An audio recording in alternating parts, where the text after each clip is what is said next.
అంటే సార్ ఇప్పుడు ఎలాగో చంద్రబాబు నాయుడు తెలంగాణలో లోకల్ ఎలక్షన్స్‌లో కూడా పార్టిసిపేట్ చేస్తుంది టీడీపీ అని చెప్పేసి గతంలో అనౌన్స్ చేశారు. రేపటి రోజు అంటే వచ్చే ఎలక్షన్స్ నాటికి ప్రిపేర్ చేస్తున్నారు కదా! ఏ విధంగా ఉండబోతుంది? మరి బీఆర్ఎస్ నుంచి చాలామంది ఎమ్మెల్యేలు కూడా వచ్చి నిన్న చంద్రబాబు నాయుడు గారిని కలవడం చూసాం. చాలామంది టీడీపీ నుంచి వెళ్ళిన వాళ్ళే కదా! వాళ్ళందరినీ కూడా ఇటువైపు తీసుకునే ప్రయత్నం ఏదైనా జరగొచ్చంటారా? ఆయన టీడీపీలో 9 సంవత్సరాల నాయకుడిగా ఉన్నారు. అవును. అంతకుముందు కూడా తెలుగుదేశం పార్టీ అధికారంలో ఉన్నారు. హ్మ్. వాళ్ళే కదా చంద్రబాబు దగ్గరికి కూడా పోయినోళ్ళు. అవును. ఈ అనుబంధం అయితే ఉంటుంది కదా. ఇప్పుడు బీఆర్ఎస్లో ఉండొచ్చు. తుమ్మల నాగేశ్వరరావు గారు మంత్రి గారిని కూడా కలిశారు. హ్మ్. ఇవన్నీ గతంలో ఉన్న అనుబంధాలను బట్టి కలిసి ఉండొచ్చులేండి. దీంట్లో రాజకీయం చూడాల్సినంత అవసరం ఉండదు ఓకే. నేను అనుకుంటున్నాను. ఎందుకంటే ఇప్పుడు ఆంధ్ర మీద ఆయన దృష్టి అంతా ఆంధ్ర మీద కేంద్రీకరించినారు. మరి ముఖ్యమంత్రి అయినారు. వయసు కూడా ఇప్పుడు ఆయనకు 74-75 సంవత్సరాలు అవుతున్నాయి. 5 సంవత్సరాలు ముఖ్యమంత్రిగా ఉండాలా అనేసరికి 80 సంవత్సరాలు అవుతాయి. ఇంకా పార్టీని దేశమంతా బలోపేతం చేయాలా, తెలంగాణలో పెట్టాలా, ఇటువంటివి ఉండవు అనుకుంటాను. ఓకే. పాత మిత్రులందరినీ కార్యకర్తలను కలిసేదానికి ప్రయత్నం చేసిండొచ్చు. దాంట్లో తప్పేముంది? అంటే తెలంగాణలో నెక్స్ట్ వచ్చే ఎలక్షన్స్‌లో పోటీ చేస్తారు కదా సార్. అంటే ఈ సంవత్సరం చేయలేదు. ఇది కాంగ్రెస్ ప్లస్ అయింది. కానీ నెక్స్ట్ ఎలక్షన్స్‌లో చేస్తే అది బీఆర్ఎస్‌కు ప్లస్ అవుతుంది. ఏ నెక్స్ట్ ఎలక్షన్? 2029 ఎలక్షన్స్. 2029లో ఆయన ఎలక్షన్స్ పోవాలి అక్కడ. మళ్ళా వచ్చి ఇక్కడ కంటెస్ట్ చేసేది ఏముంది? ఆడ ఎలక్షన్లు చూసుకోవాలి కదా. పోటీ చేయరంటారు. అంత ఈ దూరం ఉండకపోవచ్చును అనుకుంటాను నాకు తెలిసి అయితే కనుక. ఈ రాష్ట్రం వేరైపోయింది, ఈ రాష్ట్ర పరిస్థితులు వేరైనాయి, అక్కడ రాష్ట్రం వేరైంది, అక్కడ పరిస్థితులు వేరైనాయి, అక్కడ రాజకీయాలు కూడా వేరుగా ఉన్నాయి. అవన్నీ బేరీజ్ వేసుకొని చూసుకోవాలి కదా. 2 రాష్ట్రాల మీద కాళ్ళు పెట్టలేరు కదా ఎవరు అంట. అందులోనూ ఇక్కడుండే సమస్యలు వేరు, అక్కడుండే సమస్యలు వేరు. కానీ చంద్రబాబు నాయుడు గారు నిన్న అనౌన్స్ చేస్తారంటే 2 రాష్ట్రాల ప్రజల ప్రయోజనాలే నాకు ముఖ్యం అని చెప్పేసి అది వేరు. ఆయన అనేది ఈ విభజన జరిగేటప్పుడు ఏవైతే ఉన్నాయో అపరిష్కృతంగా ఉన్నాయో సమస్యలు, ఆ సమస్యలు పరిష్కారం అయ్యేటప్పుడు 2 రాష్ట్రాలకు మేలు జరిగే విధంగా చూడండి అని అధికారులకు సూచన చేసినట్లే. అది మంచి సూచనే కదా. పెద్ద మనిషిగా కూర్చొని ఈ రాష్ట్రానికి అన్యాయం జరగాల, ఆ రాష్ట్రానికి మేలు జరగాలని ఎవరని లేరు కదా. ఇక్కడ కూడా 9 సంవత్సరాలు ముఖ్యమంత్రిగా ఉన్నాడు కాబట్టి 2 రాష్ట్రాలకు ఇబ్బంది లేకుండా పరిష్కారం చేయండి అనే సూచన చేస్తున్నారు. అందులో తప్పులు పట్టాల్సింది, భూతద్దం వేసి వెతకాల్సింది ఏం లేదు. Okay sir. ఇప్పుడు ఈ విధంగా చంద్రబాబు నాయుడు గారు, రేవంత్ రెడ్డి గారు వీళ్ళిద్దరూ కూడా కలిసి వర్క్ చేయడం అనేది అంటే బీఆర్ఎస్కి ఇది ఒక ప్లస్ పాయింట్. రేపటి రోజు తెలంగాణ సెంటిమెంట్ని వీళ్ళు రగిలించే అవకాశం ఉంది. చంద్రబాబు నాయుడు గారిని చూపించి కాంగ్రెస్ పార్టీని వచ్చే ఎలక్షన్స్లో గద్దెదించే అవకాశం ఉంది. తెలంగాణ వాదాన్ని మరోసారి వాళ్ళు తెరపైకి తేబోతున్నారని చెప్పేసి చాలా మంది విశ్లేషకులు అభిప్రాయపడుతున్నారు సార్. మీరేం చెప్తారు? ప్రతిమాలు తెలంగాణ హైదరాబాద్ ఆంధ్రప్రదేశ్ నుంచి వ్యక్తి వ్యాపార రీత్యానో రకరకాల సమస్యలు ఉంటాయి కదా. ఆయన ఈ 2 రాష్ట్రాలు విడిపోయిన తర్వాత సమస్యల పరిష్కారం కోసం ఇక్కడ వచ్చినారు. సరే 9 సంవత్సరాలు ముఖ్యమంత్రిగా ఉన్నారు కాబట్టి ఆత్మీయులందరినీ కలిసి ఉండొచ్చు. దాన్ని ఒక సెంటిమెంట్గా రెచ్చగొట్టి ఇంకా పంట పండించుకుందామంటే ఇప్పటికే ఆ సెంటిమెంట్ని రెచ్చగొట్టినాడు. రాష్ట్రాన్ని విభజించి నానా సమస్యలు సృష్టించినాడు. తెలుగువారికి ఏం గౌరవం ఉంది ఇప్పుడు ఢిల్లీలో? అవన్నీ చేసి ఆయన కుటుంబం ఆయన బాగుపడినారు. బాగుపడి ఇంకా ఇప్పుడు సెంటిమెంట్ చంద్రబాబు నాయుడు హైదరాబాద్కి వస్తానని సెంటిమెంట్ రెచ్చిపోతుంటారా? జనం రెచ్చిపోతారా? ఇంకా ఊహాలోకల్లో ఉండాలేమో. ఉన్న శాసనసభ్యులు నిలబెట్టుకుంటే చాలండి. Okay sir. సరే ఇవాళ వైఎస్ఆర్ గారి 75వ జయంతి సార్. అయితే ఇద్దరు కొడుకు అండ్ కూతురు చాలా గ్రాండ్గా సెలబ్రేట్ చేసుకుంటున్నా కానీ వేరు శిబిరాల్లో సెలబ్రేట్ చేసుకుంటున్నారు సార్. అయితే ఇప్పుడు బయటకి ఇది ఏ విధంగా పోటీ అవుతుందంటే వైఎస్ఆర్ గారి లెగసీ కోసం అన్న చెల్లెళ్ళ పోటీ అని చెప్పేసి అని అంటున్నారు సార్. దీన్ని ఏ విధంగా చూడొచ్చు అంటారు సార్? మరి లెగసీ ఎవరికి దక్కుతుంది అంటారు? ఎందుకు ఏదో వాళ్ళ కుటుంబమే ఆంధ్రప్రదేశ్కి దిక్కైనట్టయితే చాలా మంది ఉన్నారు రాజకీయంగా. ఒకే కుటుంబానికి ఎన్ని సంవత్సరాలైన రాజకీయ అధికారము. ఇప్పుడు సరే వాళ్ళిద్దరూ ఒకరు కాంగ్రెస్ పార్టీకి పిసిసి అధ్యక్షులు. నేను కుటుంబంగా చూడడంలే, పార్టీలుగా చూస్తున్నాను. ఈమెమో పిసిసి అధ్యక్షురాలు, ఆయన వైఎస్ఆర్సీపీకి అధ్యక్షుడు. కానీ రాజశేఖర రెడ్డి అంటే తండ్రి, ఇద్దరికి తండ్రి అనుకో, ఇద్దరు జయంతి ఉత్సవాలు చేసుకోవచ్చు, కాదండేమో. కాకపోతే ఇక్కడ కాంగ్రెస్ పార్టీ అధికారంలో ఉన్నప్పుడు ఆయనే ముఖ్యమంత్రిగా ఉన్నాడు కాంగ్రెస్ పార్టీకి. అందువల్ల కాంగ్రెస్ పార్టీకి ముఖ్యమంత్రి కాబట్టి కాంగ్రెస్ పార్టీ వాళ్ళైతేనేమి నాయకులైతేనేమి కాంగ్రెస్ పార్టీ ఆధ్వర్యంలో జరుగుతుంది. అందుకే కాంగ్రెస్ పార్టీ నాయకులు కూడా కొందరు పాల్గొంటున్నారు. అది వేరు సమస్య. ఈయన తండ్రి కాబట్టి ఈయన తన తండ్రి జయంతి ఉత్సవాలు జరుపుకోవచ్చు. దానికి ఏం పోటీంది? జరపకూడదని ఎక్కడ లేదు కదా.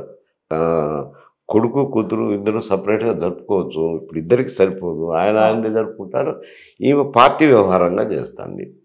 ఎందుకంటే కాంగ్రెస్ పార్టీలో ముఖ్యమంత్రి కాబట్టి ఆయన. వైఎస్ఆర్సీపీకి ముఖ్యమంత్రిగా లేడు, వైఎస్ఆర్సీపీకి నాయకుడుగా లేడు ఆయన. అంటే సార్ వైఎస్ఆర్ గారి లెగసీ ఒకటి ఉంది, అది జగన్ గారికి ఏం లెగసీ ఉందయ్యా? ఏం లెగసీ నాకైతే అర్థం కాలేదు. ఆ రాసిన మేనిఫెస్టో ముస్లింలకు కోటా రిజర్వేషన్ పెంచాలని రాసింది నేనే. ఈ వైద్యం సైడు ఎందుకంటే ఇబ్బందులు పడుతున్నారు పేదవాళ్ళంతా, ఇబ్బందులు పడుతున్నారు కాబట్టి ఆరోగ్యశ్రీ గురించి రాసింది నేనే. ఓల్డేజ్ పెన్షన్ పెంచాలని రాసింది నేనే. ఓల్డేజ్ పెంచాలనేది కూడా ఎందుకంటే చంద్రబాబు నాయుడు ఉన్నప్పుడు 70 రూపాయలు ఇస్తున్నారు. నేనంత జన్మభూమి కమిటీ ఏదో బొర్లూరు మండలం అని ఉంది, జరిగినప్పుడు అక్కడికి పోతే ముసలోళ్ళంతా చెట్టు కింద ఉన్నారు. ఏదైనా ముసలోళ్ళందరినీ చెట్టు కింద కూర్చోబెట్టినారు, 1 గంట అవుతుంది సమయం అని అంటే ఓల్డేజ్ పెన్షన్ కోసం వచ్చినాడు సార్ అని.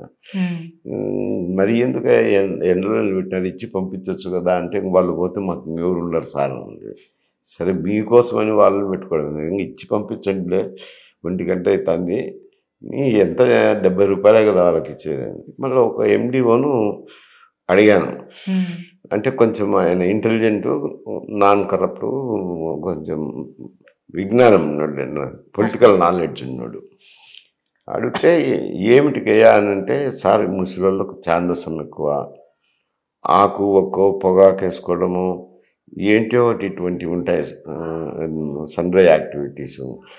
వాళ్ళు డబ్బు అడిగితే కోళ్ళు కానీ కొడుకు కానీ నీకు అన్నం పెట్టేదే బరువుగా అంటే మళ్ళీ వీటికి కూడా డబ్బా ఏంటి నిలబెట్టేసిండి ఆ తమలపాకు మంచివి కాదు కదా అని అరుస్తుంటారు. అందుకని ఛాందసం ఎక్కువ కాబట్టి ఈ 70 రూపాయలు వస్తే వాళ్ళ ఆకు ఒక్కకు డబ్బు వస్తుంది. మళ్ళీ అందులో 10 రూపాయలు చేంజ్ చేసుకొని మనవరాళ్ళకి ఇస్తుంటారంట 10 రూపాయలు. అది అంత ఛాందసము, అందుకని దానికోసం కోసం అవుతుంది. నేను అప్పుడు ఆలోచన చేసినాను, అరే వీళ్ళు జీవితాంతం పుట్టినప్పటి నుంచి చనిపోయేంత వరకు పన్ను కడతారు. పన్ను కట్టినప్పుడు ఓల్డ్ ఏజ్లో పని చేయలేరు.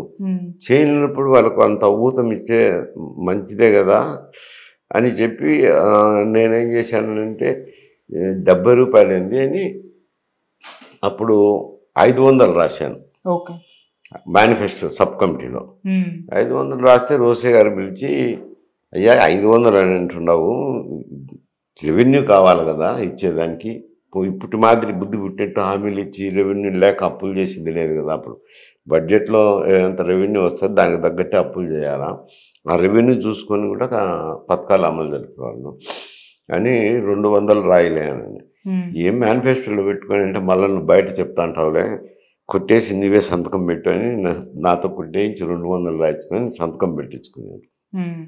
ఆ పథకాలన్నీ చూపించి అవన్నీ పథకాలు ఇంప్లిమెంట్ చేసినారులేండి.